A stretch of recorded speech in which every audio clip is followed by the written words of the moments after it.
Welcome to Leadership 3.0, the evolution every leader must make from moving from level 1.0 to level 2.0 to level 3.0.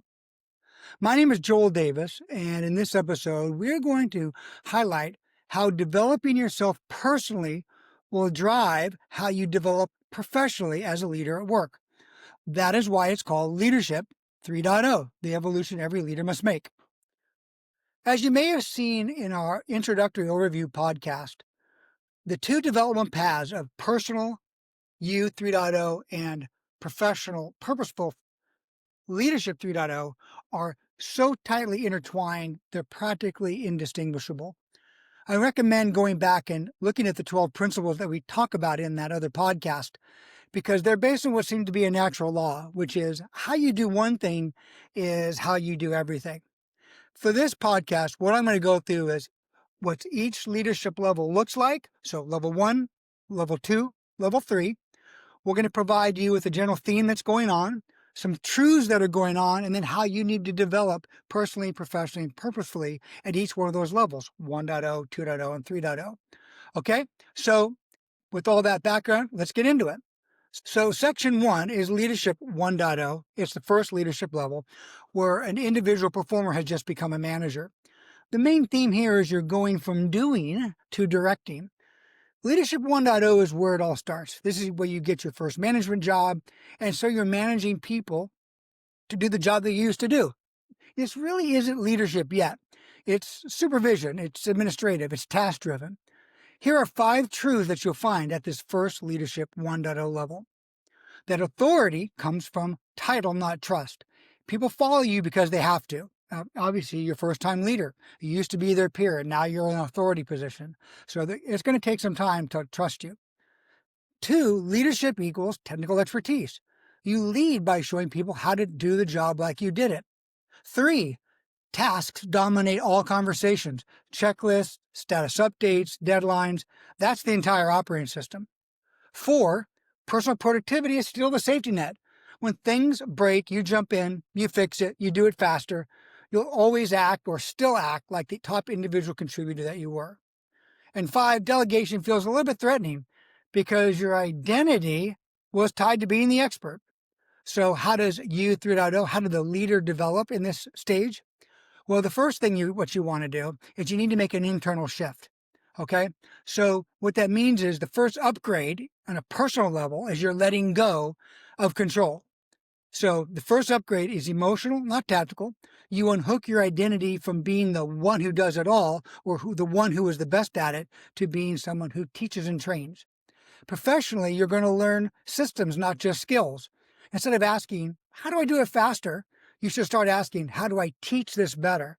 How do I build a repeatable process? How do I create a system that alerts me to the problems that might pop up, but lets the people run the business? How can this scale beyond individual acts of heroism? From a purposeful perspective, you start to see yourself as a developer of people, not a doer. Your purpose is no longer just doing the work yourself. Your purpose is training and building others. Okay, so that's the first step, or the first level, level 1.0. Now let's go to level 2.0 as a leader.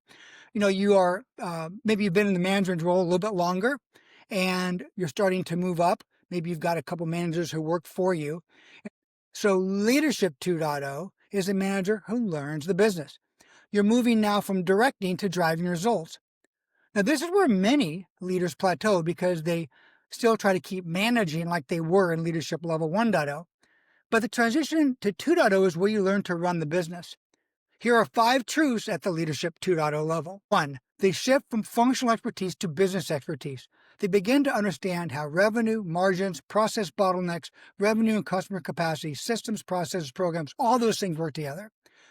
2, they lead through people, not around them. Influence becomes more important than authority. 3, they own performance and results. Their scorecard becomes the team scorecard. 4, they begin to build and protect culture. They realize that culture drives execution and they need to protect it. 5, they either rise or regress. They either elevate into true leadership or they fall back into micromanagement. So, from a U 3.0 level leader, this is how the leader must develop personally, professionally, and purposefully. Personally, they need to build emotional intelligence and self-mastery. You learn to manage stress, uncertainty, conflict, and communication. Your character becomes part of your competence. This is where you start to learn that people won't follow you if you would not follow you. Professionally, you need to build a cross-functional understanding of the business. You don't just know your function, you know how engineering, sales, customer success, finance, product, the list goes on, all connect, all work together.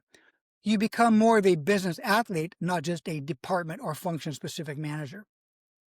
Now, purposefully, you're going to shift from the my team to our company concept and way of thinking. Your purpose expands. You start leading with a company first mindset, not a solo first mindset. This is the first step towards moving to a 3.0 level leader from the 2.0 level that you were on. You're rising from a manager to a business leader. All right. Assuming you've made that progression, you now start to operate at Leadership 3.0 level. This is the leader of leaders who builds culture. The leadership theme here is really moving from driving results in level 2 to developing leaders.